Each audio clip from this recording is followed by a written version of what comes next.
talks are taking place in Cairo in the hopes of reaching a ceasefire deal between Israel and Hamas ahead of the holy month of Ramadan.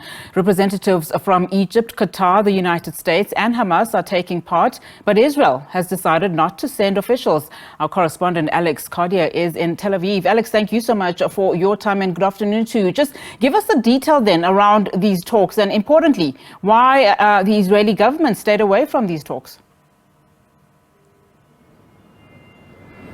Good afternoon. Well, officials here in Israel say the reason for not attending these talks is Hamas's refusal to provide a list of the hostages that are still alive, still being held in Gaza by Hamas. That was one of the requests by the Israeli government, to get a list of those hostages still alive in Gaza. We know that Benjamin Netanyahu, the Israeli Prime Minister, said on Thursday that he had asked for a list for all of the hostages who would be released in any potential ceasefire deal, and that Hamas had failed to do so and also failed to provide a list of those hostages still alive. Now, the other aspect of this deal, of course, is a swap between around 40 Israeli hostages for a number of Palestinian prisoners, and Hamas, again, according to Israeli officials, refusing to agree the terms of what that swap might look like. Those are some of the motivating factors behind why the Israelis have not sent a delegation to Cairo. That said, Hamas says it will continue to negotiate. It will engage with Qatar, with Egypt, with the United States,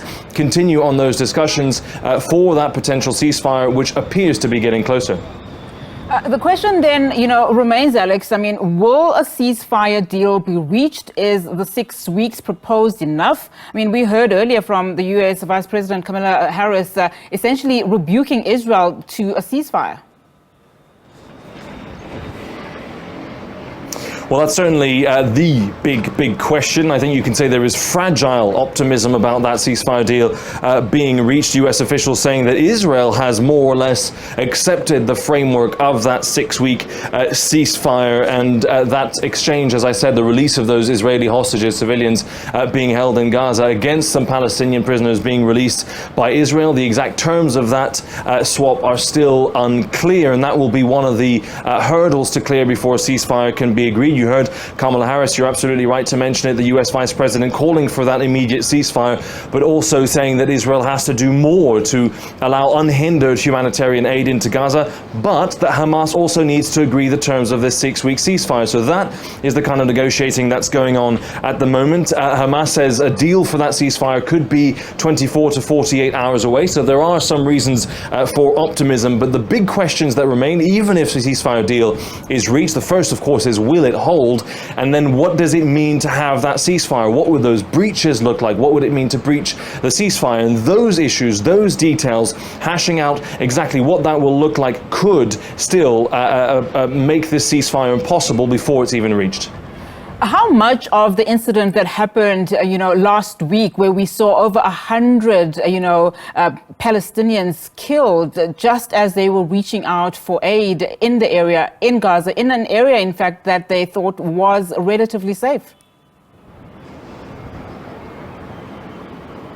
Yeah, that's certainly something that's been front of mind. There's more than 100 Palestinians killed around that aid convoy in Gaza. The Israeli forces, the Israeli officials saying that there was a stampede, and that was the reason why Israeli forces initially fired warning shots before opening fire on some of those people in Gaza. The reports on the ground would suggest, or some of the reporting on the ground suggests, that those civilians were fired at directly. It's very difficult to get a full picture of what happened there, but that is, you're absolutely right to point it out, the human cost behind all of these negotiations, that impatient pain being felt by civilians in Gaza in atrocious conditions. We've heard that from Kamala Harris, the US Vice President, but also the families here in Israel of those more than 130 hostages still being held, still waiting to get news from their loved ones, still hoping that they are alive. That is the human toll. That is what is at stake here.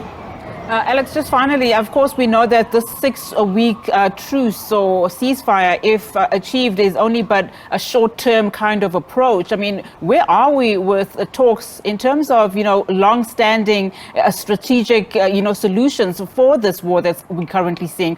I mean, what has happened to the talks that aimed to touch or deal with the two-state solution, as an example? Well, that's actually a very important question because it is related to that 6-week ceasefire deal.